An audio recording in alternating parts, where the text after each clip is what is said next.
Medina Medina Medina Medina Medina Medina. हमारे channel से जुड़ने के लिए YouTube पर मदनी अजहरी नेटवर्क को अभी सब्सक्राइब करें। शुक्रिया। उलमाए हक़ अहले सुन्नत व मुअज़्ज़ज़ ख़वातीन व हज़रात, अस्सलामु अलैकुम व रहमतुल्लाहि तआला व बरकातुहू।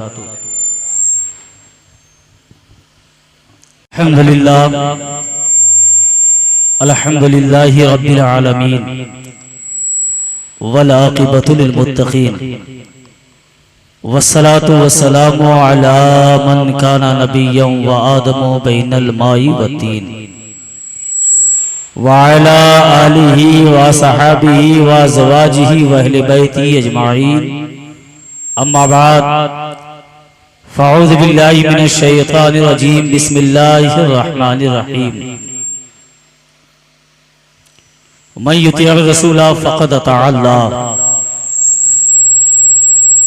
आमन्तु बिल्लाहि सदक़ल्लाहुल अज़ीम व सदक़ रसूलुहुन नबियुल अमीनुल मईनुल मतीनुल करीम व नहनु अला ज़ालिका लमिनश शाहिदीन व शाकिरीन वल्हम्दुलिल्लाहि रब्बिल आलमीन। आमीन आमीन या रब्बल आलमीन इला गैरिन निहाया। हज़रात, ये सैयदी सरकार आला हजरत के उर्स के मौके पर इस मुकद्दस बज़्म का इनेकाद हुआ। कौन आला हजरत? कि जब अंग्रेजों ने हिंदुस्तान पर कब्जा किया तो उन्होंने देखा कि हिंदुस्तान में मुसलमान सबसे ज्यादा ताकत रखता है। जब अंग्रेजों ने इस पर रिसर्च किया तो उन्हें इस बात का अंदाजा लगा कि इनकी असल ताकत इश्क़े मुस्तफा है। तो उन्होंने कुछ बिकाऊ मौलवियों को इकट्ठा किया और कहा, सुनो, तुम्हें कुछ नहीं करना है, बस मुसलमानों के दिल से इश्क़े मुस्तफा को निकाल कर फेंक देना है। वहीं से ये वहाबियत और देवबंदियत ने जन्म लिया है। ये अंग्रेज के परवरदा है। जब वहाबियत और देवबंदियत काबिज आने लगी तो अल्लाह ने सुन्नियत की हिफाजत के लिए शहर बरेली में आला हजरत को पैदा कर दिया। लोग ये कहते हैं कि अहमद रजा सुन्नियों का पेशवा है, अहले सुन्नत का बानी है, मगर सुनो, सुन्नियों का पेशवा अहमद रजा नहीं है, बल्कि सुन्नियों का पेशवा सहाबाए कराम है। सुन्नियों के पेशवा सिद्दीक़ अकबर है, सुन्नियों के पेशवा उमर फारूक है, सुन्नियों के पेशवा उस्मान गनी है, सुन्नियों के पेशवा हजरत मौला अली है। ये सुन्नियों के पेशवा है। अहमद रजा ने सिर्फ सुन्नियत की हिफाजत की, सुन्नियत की हिफाजत की है, और ऐसी हिफाजत की है कि सबसे पहले खुद जामे इश्क़े मुस्तफा को नोश फरमाया। जामे इश्क़े मुस्तफा को पहले खुद नोश फरमाया और पहले खुद नबी के सच्चे आशिक हो गए कि वो हमेशा इसी गम में रहते थे कि हमारी जिंदगी में कोई एक अदाए मुस्तफा कज़ा न हो जाए। वो चलते थे तो तरीके मुस्तफा पर चलते थे, सोते थे तो लफ्ज़े मोहम्मद बन के सोते थे। उनका सोना भी इश्क़े मुस्तफा में था, उनका जगना भी इश्क़े मुस्तफा में था, उनका चलना भी इश्क़े मुस्तफा था। वो हकीकत में हिंदुस्तान की सरजमीन पर आशिक़े सादिक का अगर कोई कहने का हकदार है तो वो इमाम अहमद रजा खां की वही आला हजरत है। कि जब आला हजरत ने देखा कि चारों तरफ वहाबियत और देवबंदियत काबिज आ रही है, कोई ये कह रहा है नबी किसी चीज का मालिक व मुख्तार नहीं है, तो सैयदी सरकार आला हजरत ने कलम को उठाया और लिखना शुरू किया। सरवर कहूं कि मालिको, मौला कहूं तुझे, बाग़े खलील का गुले ज़ेबा कहूं तुझे, लेकिन रज़ा ने खत्म सुखन इसमें कर दिया, खालिक का बंदा खल्क का आका कहूं तुझे। लोगों ने कहा, किसी ने कहा हजरत मूसा अफजल है, किसी ने कहा हजरत इब्राहिम अफजल है, किसी ने कहा हजरत ईसा अफजल है। लोग यहाँ तक कहने लगे कि उम्मती अमल की वजह से कभी कभी नबियों से बढ़ जाया करता है। लोगों ने यहाँ तक कह दिया, बुग़्ज़े मुस्तफा में, अदावते मुस्तफा में लोगों ने यहाँ तक कह दिया कि नबी की इज्जत बस उतनी करो जितनी गांव की चौधरी की। तो सरकार आला हजरत ने कलम को उठाया और लिखना शुरू किया, सबसे आला वो आला हमारा नबी, सबसे बाला वो बाला हमारा नबी। जब लोग कहने लगे नबी कुछ नहीं देते, नबी कुछ दे नहीं सकते, सरकार आला हजरत फरमाते हैं कौन देता है, देने को मुंह चाहिए, देने वाला है सच्चा हमारा। सरकार आला हजरत ने इश्क़े मुस्तफा का ऐसा जाम पिलाया, ऐसा जाम पिलाया है कि जब सरकार आला हजरत ने सबसे पहले या नबी सलाम अलैका कहा था तो वहाबियत और नजीदियत के पेट में दर्द हुआ, फतों की बौछार हो गई। कहा क्यों? कहा इसलिए अहमद रजा नबी पर सलाम भेजता, नबी पर सलाम पढ़ता है।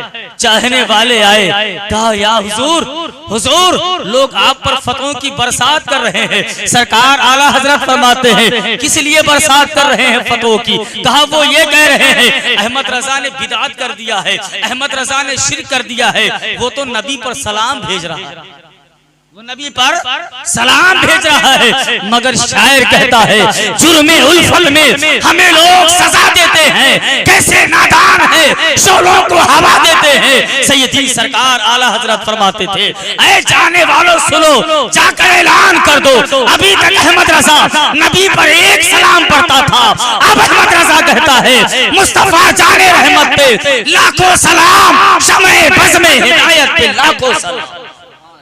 लोगों ने कहा अब तो हद हो गई है, अभी तक अहमद रजा एक सलाम पढ़ता था, अब तो लाखों सलाम पढ़ने लगा है। फिर फतों की बरसात होने लगी, चाहने वाले आए, हुजूर फतों की बरसात थमी नहीं है, एतराज़ात के समंदर और शबाब पर है। लोग शिर्क और बिदअत के फतवे लगा रहे हैं कि नबी अभी तक अहमद रजा नबी पर एक सलाम पढ़ता था, उसके बाद अहमद रजा अब तो लाखों सलाम पढ़ने लगा है। सैयदी सरकार आला हजरत फरमाते हैं जाओ, मैं जो है की गलियों में ये ऐलान कर दो, अभी तक अहमद रजा नबी पर एक सलाम पढ़ता था, अभी तक अहमद रजा नबी पर लाखों सलाम पढ़ता था। अब अहमद रजा कहता है काबा के बदरू तो जा, तुम पे करोड़ों दरूद, तैबा के शमसू तो हाँ तुम पे करोड़ों।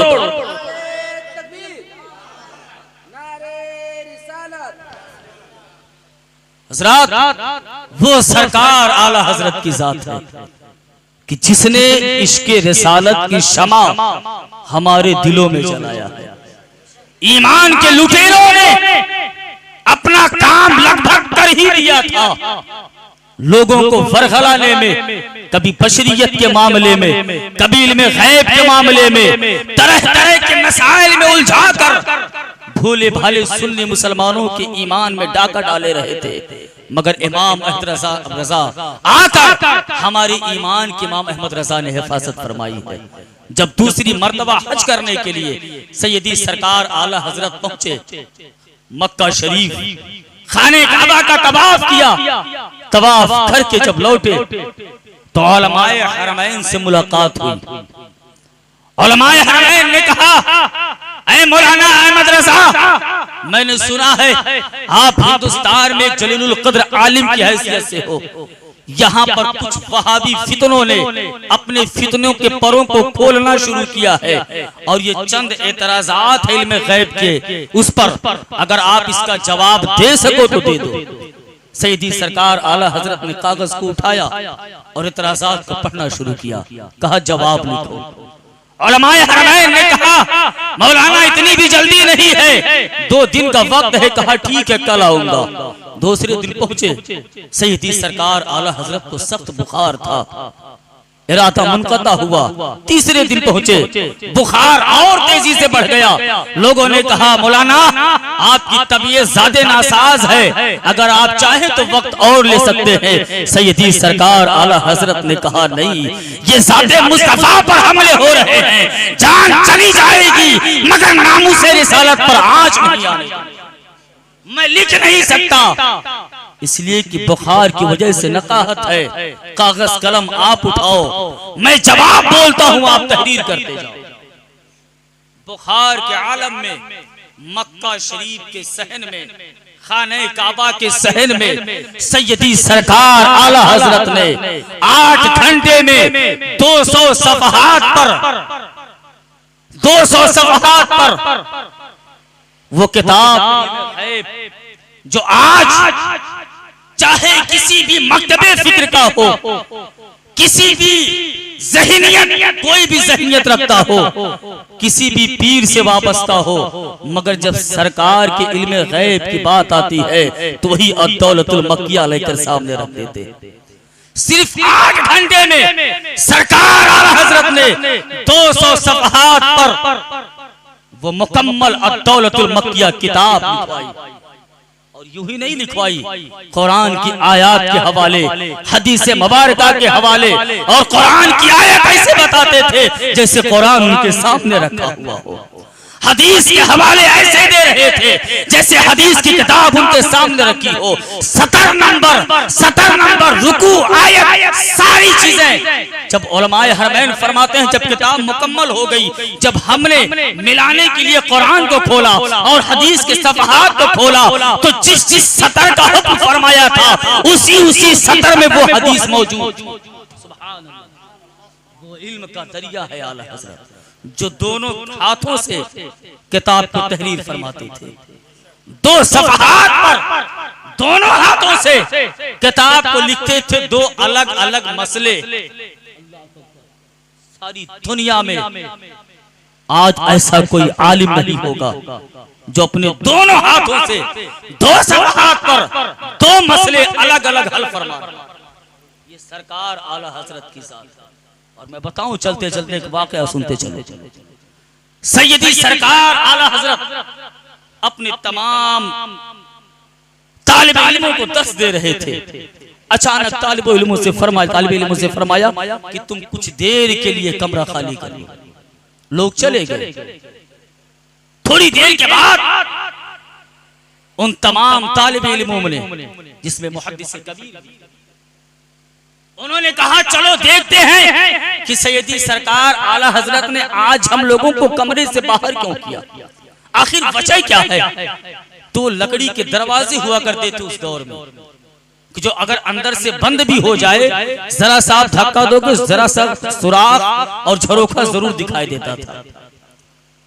जब वो तालिबे इल्म पहुंचे दरवाजे पर, झरोखों से देखा तो देखा चिराग को सैयदी सरकार आला हजरत ने बंद फरमा दिया। थोड़ी देर के बाद अचानक पूरे कमरे में रोशनी फूट पड़ी। लोगों ने देखा कि कोई बुजुर्ग शख्स है जो बिस्तर पर लेटे हुए हैं और सैयदी सरकार आला हजरत उनके पांव को दबा रहे हैं और अरबी में कुछ कलाम कर रहे हैं। लोग कहने लगे हम बात समझ नहीं पा रहे थे, मगर आवाज में इतनी कशिश थी कि सुन के मजा आ रहा था। हम बगौर कान लगा के सुनने लगे। थोड़ी देर गुफ्तगू होती रही। सैयदी सरकार आला हजरत उस बुजुर्ग के पांव दबा रहे थे। थोड़ी देर के बाद सैयदी सरकार आला हजरत ने चिराग को जलाया। जैसे ही चिराग रोशन हुआ, बुजुर्ग गायब हो गए। सैयदी सरकार आला हजरत ने दरवाजा खोला, तालिब इल्म के सामने पाया। कहा शर्म नहीं आती, किसी की जासूसी करते हो, ये नाजायज है। जलालत के आसार जाहिर हुए। उन्हीं तालिब इल्म में एक सैयदजादे मौजूद थे। हजरात, जितने भी सैयद आज इस रूए जमीन पर इज्जत और अजमत का हक रखते हैं, अगर किसी ने सैयदों की अजमत को बताया है तो सरकार आला हजरत ने बताया है। सैयदी सरकार आला हजरत सैयदों से, आले रसूल से बड़ी मोहब्बत करते थे। और आपकी खुशबख्ती है कि आपके सामने एक आले रसूल सैयदजादे तशरीफ फरमा है। सैयदी सरकार आला हजरत बड़ी मोहब्बत करते थे। लोगों ने उन सैयदजादे को आगे कर दिया, कहा आप ही कुछ बोलिए।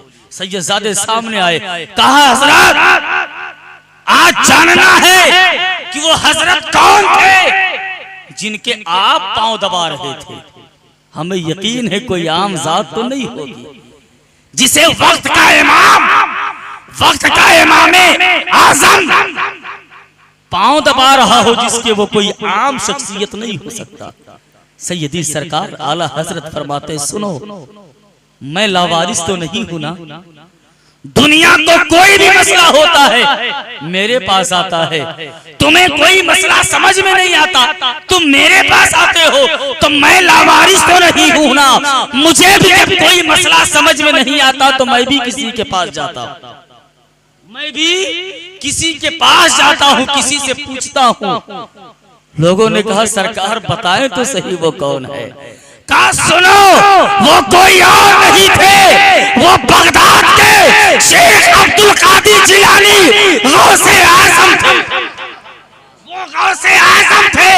जब कोई मसला समझ में नहीं आता तो अहमद रजा आंखों को बंद करता है, याद करता है सरकारे गौसे आजम आकर हमारे उस मसले को हल फरमा दिया।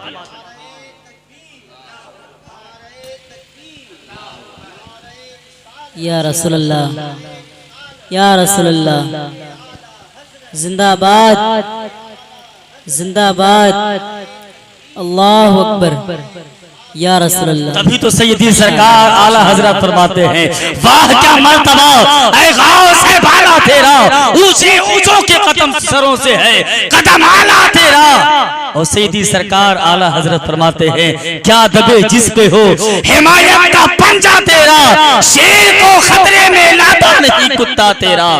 हजरत वो सैयदी सरकार आला हजरत की जात है कि जब लोग इस मसले में उलझे हुए थे कि खाने काबा अफजल है या मदीना अफजल है, जब लोग इस पर फतवे लगा रहे थे और तरह तरह की अंगुष्टनुमाई कर रहे थे, कोई कह रहा था मक्का अफजल है, कोई कह रहा था मदीना अफजल है, तो सैयदी सरकार आला हजरत ने उनके फतवों पे अपनी ज़ब लगाई है और कहा सुनो हाजियों आओ शहंशाह का रोजा देखो, काबा तो देख चुके, काबे का काबा। जब इस शेर की तशरीह में पहुंचे जहन में सवाल पैदा हुआ कि आला हजरत ने फरमाया कि हाजियों आओ शहंशाह का रोजा देखो, काबा तो देख चुके, काबे का काबा देखो। मतलब क्या है तो मैं बताऊं। लोग जब कहने लगे मक्का अफजल है, मैंने कहा मक्का अफजल कैसे हो गया? कहा इसलिए कि मक्का में चाहे जमजम है, मक्का में मकाम इब्राहिम है, मक्का में वादी मना है, मक्का में खाने काबा है। मैंने कहा सुनो, अगर मक्का में निशानी खुदा है तो मदीना में महबूबे खुदा है। अगर मक्का में निशानी खुदा है, सुनो तुम्हारा एतराज ये हो सकता है कि मक्का अफजल है कि मदीना अफजल है, मगर सुनो एक एतराज ये भी है, एक जवाब ये भी है कि तुम्हारा शहर के मुताल्लिक एतराज हो सकता है, मगर याद रखना गुंबदे खजरा की वो जमीन जिस जमीन में मुस्तफा जाने रहमत आराम फरमा है, जमीन का वो टुकड़ा मक्का से भी अफजल है, मदीना से भी अफजल है, जन्नत से भी अफजल है, लौह कलम से भी अफजल है, बल्कि अर्शे आजम से भी अफजल। जमीन का वो टुकड़ा जिसमें रब का महबूब आराम कर रहा है, जमीन का वो टुकड़ा जिसपे रब का महबूब आराम कर रहा है, जमीन का वो हिस्सा अर्शे आजम से अफजल है, अर्शे आजम से अफजल है। तो ज़रा कि वही सरकार आला हजरत की जात है कि जिन्होंने हमारे दिल में इश्क मुस्तफ़ा के चिराग को रोशन किया है और हमें बताया है कि हमें नबी से कैसी मोहब्बत करनी चाहिए, हमें पैगाम दिया है कि नबी से कैसी मोहब्बत करनी चाहिए। इसलिए तो हम कह दिया करते हैं, डाल दी कल्ब में अज़मत मुस्तफ़ा सैयदी आला हजरत पे लाखों सलाम। अल्लाह रब्बुल इज्जत की बारगाह में दुआ है, मौला तबारक व तआला हम सबों के दिल में इश्क मुस्तफ़ा का चिराग रोशन फरमाए, हम सबको इहदिना सिरातल मुस्तकीम पर चलने की तौफीक और रफीक अता फरमाए। वमा अलैना इल्लल बलाग। अस्सलामु अलैकुम। खड़े हो जाए।